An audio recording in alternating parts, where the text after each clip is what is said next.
तक 10 घटनाएं ऐसी होती है कि लोग आपके अस्तित्व को सुबह शाम चैलेंज कर रहे हैं और प्रैक्टिकल करके जमीन पे। पुष्पेंद्र कुलश्रेष्ठ अपने आप में नाम काफ़ी है। जैसा कि सब जानते हैं कि ये जिस तरीके से धज्जियाँ उड़ाते हैं किसी की भी, वो देखने लायक होती है।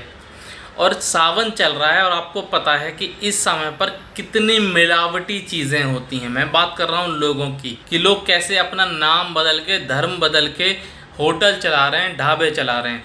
अभी तक कितने मुस्लिम लोग पकड़े गए जो अपने नाम बदल के ढाबा चला रहे थे। यहाँ तक तो ठीक था, अब उन्होंने और भी हद पार कर दी। अभी पता चला है कि एक हरिद्वार से 20-25 किलोमीटर पहले एक ढाबा पड़ता है जिसे कोई सरदार जी चला रहे हैं। तो हमारे भोले वहाँ जाकर भोजन प्रसाद ग्रहण करने लगे, लेकिन बाद में पता चला कि ये तो वही था पहले वाला जो कि सरदार जी का गेटअप और लुक लेकर बैठा हुआ है। तो किस तरह की बेकार और घोर निंदनीय कार्य प्रणाली चल रही है इन लोगों की, जो कि सरासर गलत है। यार तुम्हें खोलनी है अपने नाम से खोलो, जिसको पसंद होगा वो आएगा। अगर आप साफ सफाई व्यवस्था रखोगे तो ज़रूर आएगा, किसी को कोई परेशानी नहीं होगी। बस आप ये थूकना चाटना बंद कर दो और ये नाम बदलना बिल्कुल बंद कर दो, क्योंकि कहीं ना कहीं आप पकड़े जाओगे। जो लोग सही भी हैं ना मुस्लिम के अंदर, वो लोग भी बेचारे बदनाम हो जाते हैं आप लोगों के द्वारा।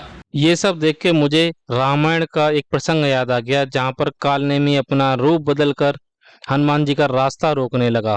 तो क्या कुछ खास हुआ और क्या कहा पुष्पेंद्र कुलश्रेष्ठ ने, चलिए आइए देखते हैं। ये भाईजान मुस्लिम सुबह उठ के 4 जूते और शाम को सोने को 4 जूते मारेंगे। ये बात बिल्कुल प्रैक्टिकल सेंस में कह रहा हूं और आपको सत्य साबित कर दूंगा। आप जितना किसी की गलत बात को सुनते हैं, अपील करते हैं, उसको लगने लगता है कि ये आदमी कमजोर है। इसलिए पहली ही बात में प्रतिकार करिए, शब्दों से करिए, हाथ पाई की जरूरत नहीं है। हम शब्दों से भी नहीं करते। इसलिए कैसे कैसे काम इस देश की संसद में हुए हैं जो कोई बात ही नहीं कर रहा है। संसद की लाइव कार्रवाई आ रही है, आप उसे देखने नहीं चाहते। आपने अंग्रेजी का अखबार पढ़ लिया, बस खत्म कहानी। वोट का समय आया तो 2 दिन क्यों वेस्ट करना है, मनाली चले जाओ। हमने एकदम जिसे कहते हैं पता नहीं किस इल्यूजन में हम रह रहे हैं। और हम दुनिया में ऐसे लोग हैं, रोज सुबह से लेकर शाम तक 10 घटनाएं ऐसी होती है कि लोग आपके अस्तित्व को सुबह शाम चैलेंज कर रहे हैं और प्रैक्टिकल करके जमीन पे दिखा रहे हैं। लेकिन आपको चिंता नहीं, आप खुश हैं, मेरा घर 5 कमरे, मेरा बच्चा, बेटा अमेरिका में, बेटी की शादी होगी, और फिर क्या है? ज्यादा कुछ हुआ तो मकान बदल लेंगे, ज्यादा कुछ हुआ तो शहर बदल लेंगे, नहीं कुछ हुआ तो अमेरिका चले जाएंगे। आप भाईजान ने वहां भी बता दिया वहां क्या हो रहा है, इंग्लैंड में क्या हो रहा है, फ्रांस में क्या हो रहा है, जर्मनी में क्या हो रहा है। जो लोग अपनी जड़ को एक बार छोड़ देते हैं, उनको जमीन कब बढ़ जाती है। आपको हम सब ने अपनी जड़ों को छोड़ दिया। हम एक तथाकथित आधुनिकता क्या है, I don't know what is this आधुनिकता यार। हम इतने अंदर से कमजोर हो गए हैं। मैं भी कुछ युवा आए थे तो उनसे भी बात कर रहा था। अगर पिता रिक्शा चलाता है तो हम कितने लोग हैं कि अपने दोस्तों से कहेंगे मेरे फादर रिक्शा चलाते हैं। कहीं हमारी इज्जत कम ना हो जाए तो पिता रिक्शा चलाता है तो उसको मिलवाएंगे नहीं घर में आने वाले मेहमान से। मां बर्तन धोती है तो चर्चा की, बर्तन धोने वाली मां भी मां ही है। आप उसके आर्थिक रूप से अगर पिताजी है वो क्या है, एमपी, बड़ी सी तस्वीर लगाते हैं और 10 बार बताते हैं। वही एमपी रिक्शा चलाने लगे तो घर में तस्वीर उठा के रखेंगे। इतना इंफिनिटी कॉम्प्लेक्स हमारे अंदर भर गया है, एहसास से कम करके कुंठा भर दी गई है। हम अपने होने पे प्राउड ही नहीं करते हैं। बड़ी गाड़ी नहीं है तो हम थोड़ा सा शर्माए लगते हैं और जब हमको जरूरत पड़ती है तो राम की कथा 4 करोड़ देकर के बुलवा के कर लेते हैं और वो राम की कथा में मौला मौला अली अली भी करता है और आप सुनते हैं।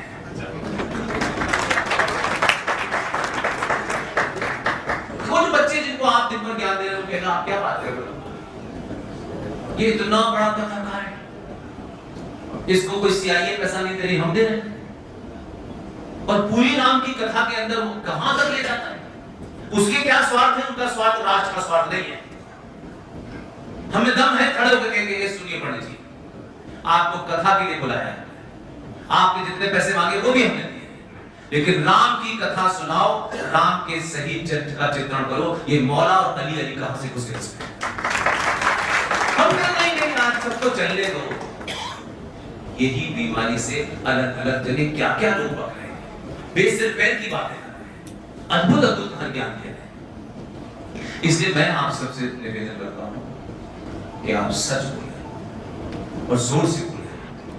2011 से कोई 1000 से ज्यादा सभाएं निकल चुका। भाईजानों ने कभी किसी की अहमदाबाद में पर्ची निकल आती है। अच्छा, मैंने कहा कि ये पहले भाईजान जो पर्ची निकाल के मारते हैं। मैं इस बात को मानता हूं, आप सब मानते होंगे, मैं कॉन्शियसली मानता हूं, मृत्यु निश्चित है।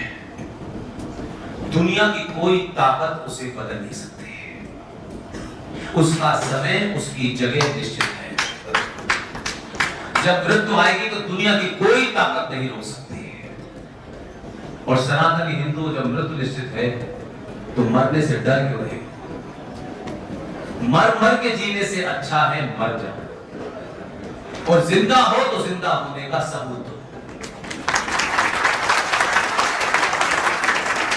इसलिए कोई दुनिया की ताकत में यहां वहां बहुत सारा भी, भारत सरकार का अपना फैसला है, मैंने उसमें कोई दखल नहीं दिया, लेकिन 11 से लेकर के आज 25 हो गई है, कोई 6 महीने पहले सरकार को ये लगता है, मैं सरकार में किसी आदमी को नहीं जानता, सरकार को लगता है कि शायद कुछ ज्यादा गड़बड़ है, तो उन्होंने मुझे राउंड का जॉब पीएसओ दे रखा है। मैं सिर्फ आप सबसे यही कहना चाहता हूँ कि संविधान के अंदर इतनी कहानियां हुई, इतनी चीजें हुई, आज तक हमने वो पढ़ी नहीं, लेकिन इस देश में कैसा कैसा ये देश चल रहा था उसको समझा पाऊं तो शायद आपको लगेगा कि हाँ यार, स्थिति कोई बहुत आसान नहीं थी। सिर्फ किसी को चुनाव जिता दिया, उसको 500 350 वोट दे दिए और आप उससे उम्मीद कर रहे हैं कि सब कुछ हो जाएगा। इस घटना से आपका ये कोई नहीं पता है भारत में इस घटना के बारे में किसी ने, क्योंकि ऐसी चीजों का इंटरेस्ट है नहीं हमारे लोग, हमारे मीडिया को भी ऐसा इंटरेस्ट नहीं। लेकिन मैं इस बात के लिए धन्यवाद करता हूं उस धरती को जहां मेरा जन्म हुआ। बताया गया मेरे इंट्रोडक्शन में कि मेरा जन्म अलीगढ़ में हुआ है। मेरा जन्म अलीगढ़ में नहीं हुआ है, मेरा जन्म